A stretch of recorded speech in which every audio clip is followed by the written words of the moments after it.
flip it, and reverse it. I That was can't remember the rest of it. Yeah, that's the only line I remember from that song.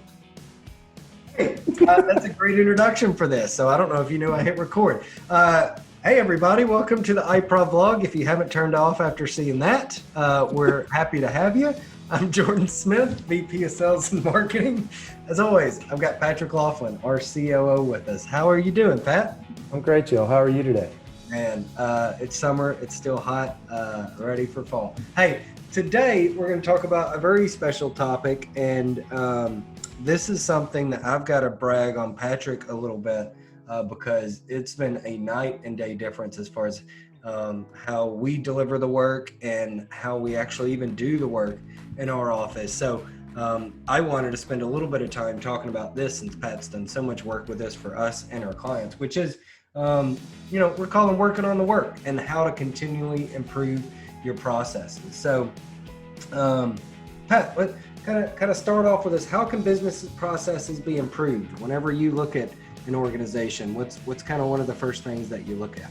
I think the first thing that you have to ask, either if you're a consultant and you're talking to business leaders, or if you're a leader yourself, you have to sort of either ask the person you're talking to or ask yourself, am I process driven or result driven? Because that's a very, very important distinction, because result driven people, and I fall into that category, it's very easy for me to not sweat the details. I really just want to get to the end thing. It's really easy to forget that there's a process to get to that end result, and that not everybody can get to the result that you want without sort of a clear and defined way to do that. And so being process driven is an adapted skill for me. But if you have to sort of know that that's a weakness, right? Before you can build any sort of adapted skill. And so I think that's the first step is, asking yourself, are you more of a results person or are you a process person? If you're a process person, great. But the downside to that is that sometimes you forget that there needs to be an end result for that process.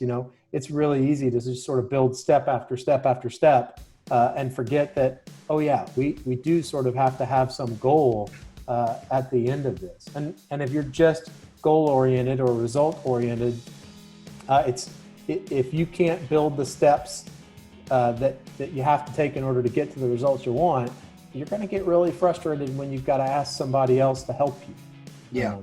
Or when the end result is not what you expected it to be, and then you step back and you kind of look internally and say, oh, that's because I didn't build the right process. Doesn't make any sense to build a house without a solid foundation, and that's what those processes are. Because I'm the same way, and that's something that I had to learn throughout my career was, okay, you got to be deliberate about the process to get the end results that you want, because I'm the same way. I'm not naturally inclined for those processes. So I think everybody probably knows the benefits of kind of building a process, but kind of step through what your thought process is on those.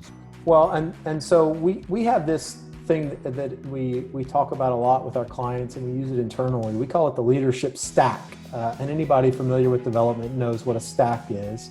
It's just, what are the tools that I'm going to put in place that build on each other that will get me the successful result that I want. Once again, it's a process to get an end result. And one of the key tools in our leadership stack is clear and publicly available processes and documentation.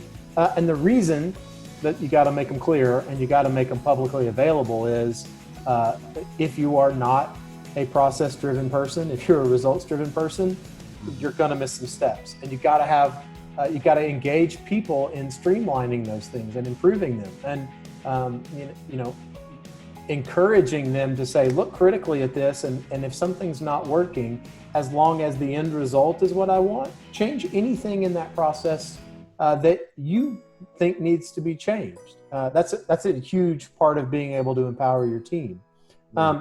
For people that aren't process driven, there are definitely some sort of tips and tricks that I can give you. For one, I am sort of not a great writer when it comes to what are the processes. Even for myself, building checklists is really hard. So my trick is I screencast everything, because then I can watch myself doing what I'm asking somebody to do. And from that, I can build a checklist. I don't get lost in my head. I don't worry about, should this be a screenshot? Oh, I forgot this thing. I've actually got sort of a reference material that I can go through and say, here's what to do next. Here's the thing after that. And then here's the final part. And then I've got 2 ways to show somebody how to do it. For people like me and you that can watch a video and repeat it, it's there. For people that need to sort of read the steps and have a real checklist, you've also got that too. So, what about you, Jordan? You're a results guy too. What are some of the tips and tricks you've put in place for process development? One of the tips that you mentioned is the same. We like Loom. That's a nice little screen recording thing. I think you can also do it with tools like Vidyard or Zoom or those type of. I have to be deliberate about kind of making time to do that. Because if not, I'm just going to jump in. I'm going to say, I'm going to figure it out as I go. And whenever I need it repeated, we'll figure that out when we get there. Well, no, you don't. And you never will. So while you're doing it, be very specific and deliberate, like Pat said. So if I'm developing a new process or doing something, hitting record, on that screen, or being willing enough to reach out to one of our great team members who I know are process driven and say, hey, listen, can I have you help me with this? And being vulnerable enough to say, I want to, but I don't know. I know where I want to go, but I'm not quite sure on the map which route to take. Can we spend some time and can you help develop that for me? A good example is a new sales initiative and some different prospecting things that we're trying probably for the rest of the year, for the next few months or so. We work with a great consultant that helps us out on some of this stuff. And my first thing that I said to him was, can you build me a checklist?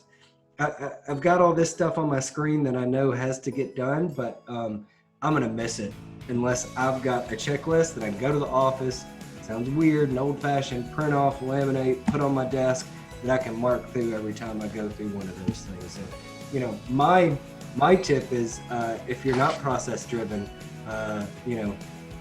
hopefully you've got somebody on your team that not only will do it, but enjoys doing it because that's the way they think.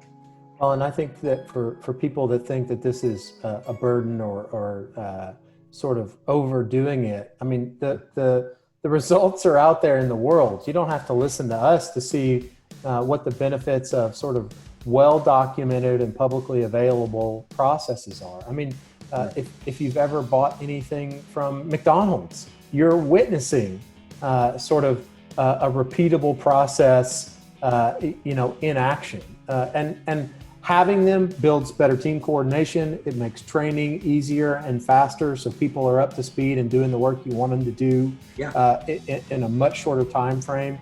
Your customers are a lot happier because you're meeting their expectations every time. It just is so critical to the success of almost every business out there. To your point too, it's critical to the success of leaders too. I mean, everyone that I know that's in a leadership position, and Jordan, you're squarely in that category. There's 50 things in your head at once, all the time. And so having that sort of laminated card on your desk that says, when I do this, I have to go through these 10 steps means I don't have to keep those 10 steps in my head anymore. And I got room for one extra thing that could really be transformational. Yeah, and you're right. I mean, the McDonald's analogy is a great one. Think about the other side of it too. I mean, how many people have tried to build a IKEA bookshelf? Instructions were really unclear, and right. Think about it from the perspective of if you're not putting proper processes and steps in place, that your people are getting as frustrated as you were building that bookcase or that dresser every single day for 8 to 10 hours a day. That is a very special circle of hell that you do not want your people living in.